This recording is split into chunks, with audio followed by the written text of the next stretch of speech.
अस्सलाम वालेकुम जी, मेरा नाम मुनीश शहजाद और आ जाएँ दोबारा सर उस्मान के साथ चलते हैं। सर उस्मान का प्रोग्राम है यूएसए जाने का। आए सर से पूछते हैं कि उनकी यूएसए में क्या मसरूफियात हैं। आ जाए।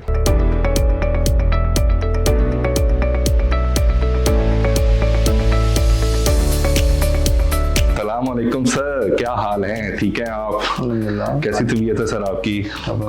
सर हमें पता चला है कि आप यूएसए जा रहे हैं, तो माशाल्लाह बहुत अच्छी बात है, मुझे तो सुन के बड़ी खुशी हुई। सर ये बताएं कि आपकी मसरूफियत क्या है यूएसए में?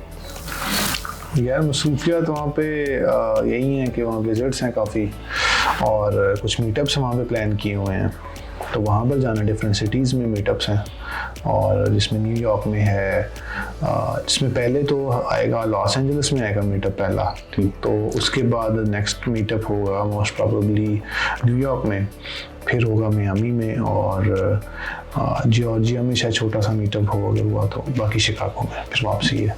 अच्छा सर, इसकी डेट्स क्या है मेंशन है? जो उधर हमारे देखने वाले हैं, जो हमारे स्टूडेंट्स हैं, जो रहने वाले हैं, उनको डेट्स कब पता चलेंगी? ये कब होगा? वो पब्लिश तो हो चुकी है मेरे ख्याल से, लेकिन डेट तो मुझे भी नहीं याद।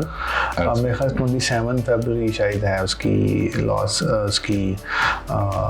लॉस एंजलिस की है, वो 4 मार्च है शायद न्यूयॉर्क की है, 10 मार्च शायद शिकागो की है। ठीक है, इस तरीके से है, मतलब ये इसी डेट में 10-15 दिन के अंदर ही सब जगह। यानी कि इसमें ये होगा कि जो आपकी डेट्स होंगी वो पहले अनाउंस हो जाएंगी। वहाँ पे जो हमारे स्टूडेंट्स हैं, जैसे अब न्यूयॉर्क में कुछ हमारे स्टूडेंट्स हैं, आपके स्टूडेंट्स हैं, वो रब्ता कर रहे हैं कि सर ने आना कब है, बताएं किस जगह पे करना है, तो उसके लिए प्रॉपर आप हमारी होगी लोकेशन। हाँ, अनाउंस हो जाएगा वहाँ पे ना, उससे पहले ही अनाउंस मीटअप से तकरीबन 1 वीक पहले अनाउंस हो जाएगा। मीटअप से 1 वीक पहले अनाउंस हो जाएगा। अभी तो वैसे जो इंटरनल ग्रुप्स हैं उनको तो पता चल चुका है। ठीक है, कुछ क्योंकि वो लिमिटेड ही हो गए मीटअप्स, को बहुत बड़े नहीं होंगे, लिमिटेड ही होंगे वहाँ पे, जो स्टूडेंट्स के साथ स्पेसिफिकली होंगे वो, तो इसलिए फिर उनके साथ जो है ना वो शेयर कर दिया जाएगा। अच्छा चलें सर, ये बताएं अब यूएसए में आप जा रहे हैं, अब हमें जैसे हमारे स्टूडेंट्स को मसला आता है जी सप्लायर्स का, वो कोई आपका प्लान है कि जाके कोई जो अच्छे सप्लायर्स हैं उनको खुद जाके आप ऑन बोर्ड करें?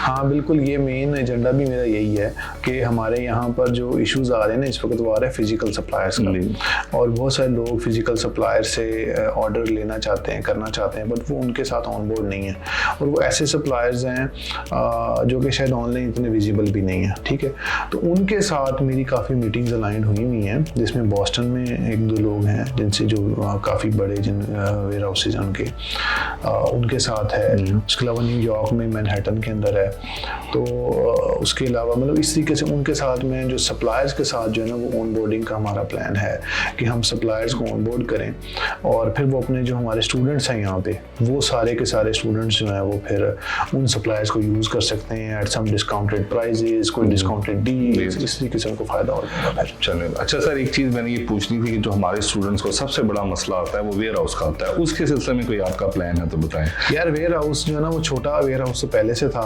मैकले का, लेकिन अब प्लान तो मेरा है कि वहाँ पर बड़ा वेयर हाउस सेटअप कर दिया जाए, उस पर प्लानिंग चल रही है, तो वो भी मेरे ख्याल से अब शायद हम पब्लिकली ओपन कर दें वो, लेकिन ये मैं वहीं जाके अनाउंस करूँगा इसके बारे में कि हम क्या इसका है। तो वेयर हाउसेस का प्लान भी है। वहाँ भी एक और बड़ा मसला आता है हमें, वो आता है कि हम डिफरेंट रिटेलर से चीज़ खरीदना चाहते हैं यहाँ के लोग, लेकिन वे कार्ड्स नहीं चलते, किसी के पास कार्ड्स हैं नहीं, कोई कहता है जी मुझे वहाँ पे सामान ख़रीदना है, मुझे मेरा ऑर्डर कैंसिल हो रहे हैं, तो उसके लिए भी मेरा काफ़ी जो है ना मेरा प्लान है कि उसको भी इस तरीके से भी सॉर्ट आउट किया जाए कि इन लोगों को, जो हमारे स्टूडेंट्स हैं जो यहाँ पे काम कर रहे हैं, उनको जो मसले आ रहे हैं ना वो वहाँ पे हल किया जाए। जी मोस्टली ऑर्डर कैंसिलेशन का तो एक रूटीन बनी हुई है कि बच्चे कहते हैं ये ऑर्डर नहीं लग रहे हमारे, प्रोडक्ट्स ही मेरी, तो वही ना, वो इसी वजह से उनके वॉलमार्ट और सैम्स क्लब और टारगेट, होम डिपो, उनको यूज़ करना भी मजबूरी बन जाता है कई दफ़ा, क्योंकि हमारे पास बहुत सारी ऐसी आइटम्स हमें बेच रहे होते हैं जो कि इन्हीं जगहों से मिल रही होती हैं, और जिन पे लेसर IP कंप्लेंट्स आ रही होती हैं, जिनकी सेल ज़्यादा होती है, तो फिर मजबूरी में फिर हमें इनको यूज़ करना है, तो इनके ऑर्डर कैंसिल होते हैं, तो वो बड़ा एक बिजनेस सारे डिस्टर्ब हो जाता है। तो इसके लिए भी मेरा प्लान है कि वहाँ पे फिजिकल बाइंग का कोई ऐसा प्रोसीजर शुरू किया जाए कि लोग जो हैं वो मतलब वहाँ पे वो ख़रीद कर मतलब वो प्रेप होके और वो उनके वेयर हाउसेज में चला जाए। तो इस तरीके से भी प्लान हम कर रहे हैं, लेकिन इसको प्रॉपर जो है वो मैं फिर वहीं जाके इसको शेयर करूँगा कि हम इस मसले को कैसे रिजॉल्व कर सकते हैं। सर इसका मतलब है यूएसए में जाएंगे, वहाँ पे बहुत बड़ा धमाका करेंगे जो हमारे लिए, हमारे स्टूडेंट्स के लिए इंफॉर्मेशन का होगा और उनके लिए आगे काम। ऑब्वियसली मेरा मेन मकसद हमेशा यही रहा है कि लोगों को जो ट्रबल शूटिंग है ना, जो मतलब कि जिनको मसले आ रहे हैं उसको हमेशा रिजॉल्व करने की मेरी कोशिश रही है कि मतलब कैसे जो है ना उन लोगों को ऑन बोर्ड किया जाए, कैसे इन मसलों को हल किया जाए, क्योंकि ऑब्वियसली पूरे पाकिस्तान की कम्युनिटी मेरी तरफ देख रही होती है जो अमेज़न पे बेच रहे हैं, तो वो चाहते हैं कि हमारे भी मसले हल हों।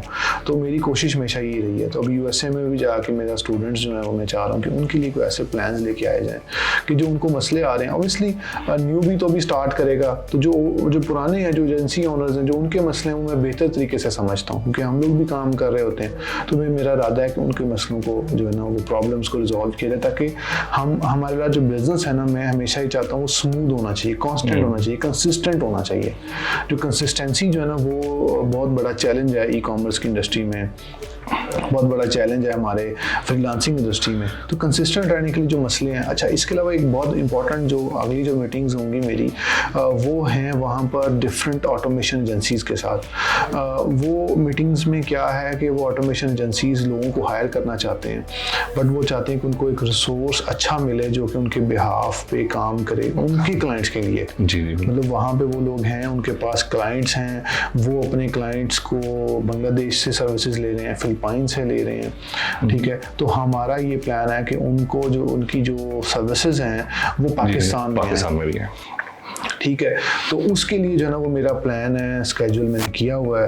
तो उससे भी ये हुआ कि जो हमारे इन्वेस्टर्स जो भी, मतलब हम उनको इन्वेस्टर ही कहेंगे किस्म का, कि वो जो क्लाइंट्स दे रहे होंगे, तो वो फिर हमारे यहाँ जितनी लैब्स हैं वहाँ पर जो है बच्चों के साथ उनका कोलैबोरेशंस करवाई जाए, ताकि वो यहाँ बैठ के उनको सर्विसेज दें और हम उनको ऐसी कोई मतलब रिकमेंडेशंस दे रहे होंगे कि ये बच्चों के मतलब ये ईबे में अच्छा काम कर रहा है, ये वॉलमार्ट में अच्छा है, इसने इतनी सेल्स की थी। तो मतलब इस तरीके का भी प्लान है, ताकि यहाँ पर जो है ना वो जॉब अपॉर्चुनिटीज़ जो है ना वो बढ़ा दी जाए, ताकि लोगों को जो है, एक तो था ना अपवर्क फाइवर, वो तो ठीक है, लेकिन वो फिजिकली जो लोग हैं जो क्रिप्टो का काम कर रहे हैं, ठीक है, उनके पास बहुत सारे क्लाइंट्स हैं, वो चाहते हैं जी हमें जो है ना एक ऐसा बिजनेस दिया जाए जो कि मतलब लोग दिए जाए जो हमारा बिजनेस चला सकें, ठीक है। तो इस तरह का प्लान भी मेरा है, लेकिन ऑब्वियसली मैं वहीं जाके सारी डिटेल्स शेयर करूंगा कि मतलब कैसे कैसे जो स्टेप्स होते जाएंगे, मैं कोशिश करूंगा कि साथ साथ में। अच्छा सर, यहाँ पे मैं एक आपसे रैंडम क्वेश्चन करूंगा कि जो हमारे लैब में, जैसे भी आपने बहुत बड़ा स्टेप लिया कि आपने अलाउ किया जो लैब के स्टूडेंट्स हैं, जो आउटर भी आना चाहता है वो टेस्ट दे और आके बैठे, ये आपका बहुत अच्छा इकदाम है कि जो काम कर रहे हैं उनको कोई मसला है वो अंडर मेंटोरशिप आके काम करें। तो आया कि जो क्लाइंट्स होंगे अब वो उनके भी साथ क्लोज होंगे, इसके बारे में थोड़ा सा। जी ऑब्वियसली उसमें होगा ये कि स्टूडेंट्स को ऑनबोर्ड करने का मेन मकसद ये था कि बहुत सारे लोगों के पास जो है ना वो बेसिक इन्फॉर्मेशन है, ठीक है, और वो चाहते हैं कि अंडर मेंटोरशिप हम काम करें, या पहले कहीं काम कर रहे हैं या कहीं से छोटा मोटा कोर्स किया हुआ है उन्होंने, तो अब उनके पास कोई ऐसा इन्वायरमेंट चाहिए था। तो मैंने फिर लैब को ओपन किया, लेकिन टेस्ट के बाद कि भाई टेस्ट दे दो, अगर आपकी स्किल्स बेसिक लेवल आपका क्लियर है तो आप लैब को ज्वाइन कर लो, ठीक है। अब लैब ज्वाइन करके फिर ऑब्वियसली फिर वो हमारे लैब स्टार ही कंसीडर होंगे जी, ठीक है। तो उनके लिए भी फिर वही सारी जो अपॉर्चुनिटीज जो बाकी लोगों के लिए उनके लिए भी ओपन हो जाएगी। तो अभी जो है वो आगे आगे ये होगा कि हम लोग उसको पहले भी करते हैं, ये जो टेस्ट वगैरह उनका मंथली या वीकली उनको देख रहे होते हैं, असेसमेंट जो है हमारा। तो अब वो जो उसको जो हमने जो है ना वो ज़्यादा उसको डीपली एनालाइज करना है, स्ट्रिक्टली एनालाइज करना है, ताकि हम बच्चों को, हमारे स्टूडेंट्स को एनालाइज करके फिर वो रिकमेंडेशंस दे सकें कि भाई ये काम सही कर रहे हैं, इनसे आप कोलैबोरेशन जो है ना वो कर लें। बाकी इसके अलावा अब ये भी हो रहा है कि एजेंसीज बन रही हैं बैकले में, ठीक है। तो उससे भी फ़ायदा ये होगा कि मतलब उन इन्वेस्टर्स को जो वहाँ पे काम कर रहे हैं उनको एक जो मसला है कि फॉर एग्जांपल पाकिस्तान में कोई फ्रॉड हो सकता है, एक परसेप्शन है कि वो भी ख़त्म हो जाएगा, क्योंकि वो सारे लोग ब्रैकली की मेंटोरशिप में काम कर रहे होंगे, ठीक है ना। ब्रैकली एक किस्म का उनको रेगुलेट कर रहा होगा, तो वो भी मसले काफ़ी हद तक रिजॉल्व हो जाएंगे। और हमारी एजेंसीज़ को फ़ायदा ये होगा कि जो क्लाइंट्स हैं वो बड़े मतलब कॉन्फिडेंटली उनको ऑनबोर्ड कर सकते हैं, ठीक है। तो वो एजेंसीज़ ऑनबोर्डिंग भी कराची कराची में भी शुरू हो चुकी है, अब लाहौर में भी हो जाएगी। तो एजेंसीज यहीं पे बनाएंगे दफ्तर, यहीं पे स्टार्टअप्स बनाएं और यहीं से काम करें। सर थैंक यू, अल्लाह पाक आपको खैर खैरियत से लेके जाए इंशाल्लाह। ज़िंदगी रही तो जब आप वापस आएंगे तो आपका टूर कैसे रहा फिर इस पे इंशाल्लाह एक वीडियो बनाएंगे। थैंक यू सर, अल्लाह हाफिज़।